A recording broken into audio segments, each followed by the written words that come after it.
miarabantsika rehetra indray amin'izao alina izao raha ny fivoaran'ilay rivodoza Dumako tamin'ny fito alina teo izy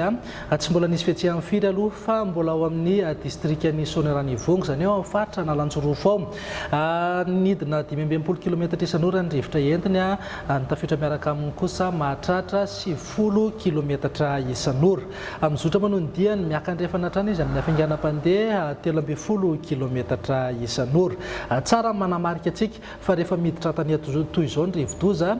dia noho ny zavatra sedrainy noho ny tendrombohitra sy ny trano sy maro samihafa sedrainy dia misy fianana zany ny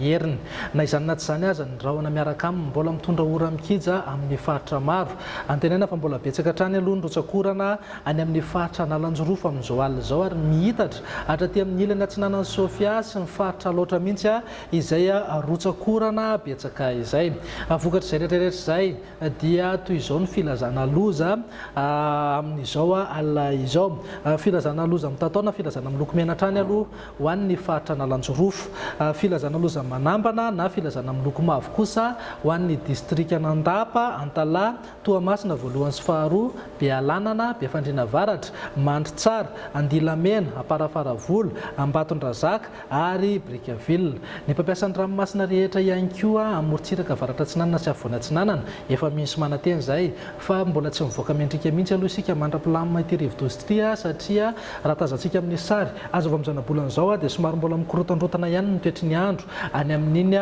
faritra iny antenena zany fa rehefa milamina miverina milamina ny toetry ny andro izay tsika vao manohy ny asa mandraharaha any an-dranomasina indray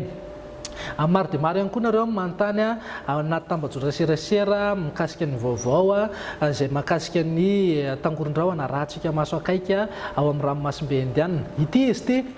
ity ilay tangoron-drahona rahantsika maso akaiky akoatra ny Dimako izy io ity izy ity any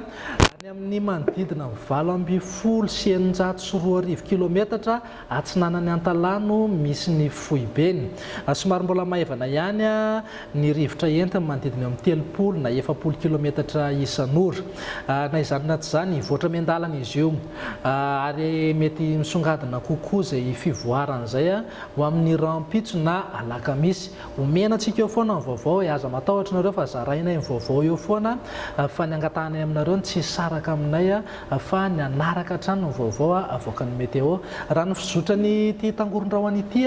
atao anatin'ny andro vitsivitsy izy dia ikisaka hiakandrefana izay indray zao izay indray aloha zany ny fampizarantsika amin'izao alina izao mampanantena anareo izay fa mbola hiverina hifampitafa aminareo indray rehefa afaka fotoana fohy eo rehefa misy fiovana agoavana misongadina mahakasika ny rivodoza Dimako dia miverina eto indray izahay mametraka ny veloma vetivety indray ary satra tompoko